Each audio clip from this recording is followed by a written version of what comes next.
নাকি আজকেরটা আজকে শুনলাম সকালবেলা আমাকে ফোন দিছে একজনে আমাদের এলাকারই, পরে বলতেছে যে মনোরা যে আমরা আটকাইছি, বাড়িতে আটকাইছে, তাহলে ওইখানে যাওয়া লাগবে। পরে সকালবেলা ওইটা ওখানে গেলাম, যাওয়ার পরে দেখি যে তারা দুজন মনোরা আর হলো মুশারফ, এই মনোরা এবং মুশারফ ছিল এখানে। তাদেরকে আটকাইছে তারা।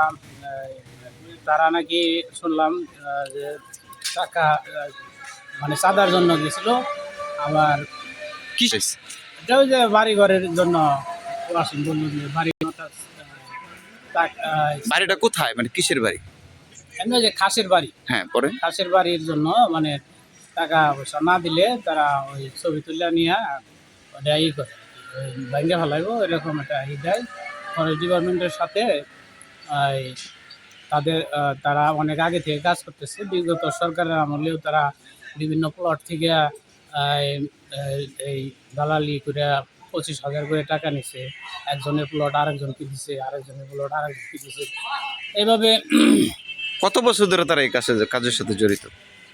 আমি 25-30 বছর ধরে এই কাজ তারা করে। এখন আগে কোনো কিছু ছিল না, কিন্তু এখন তারা 2-3 তলা বিল্ডিং করছে,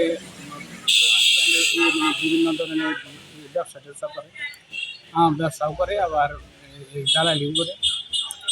এটার জন্য পরে ওই এলাকাবাসী সকলেই সেখানে যুক্ত হয়ে তারা সকলেই বাদী যে এরা দালালি করতেছে।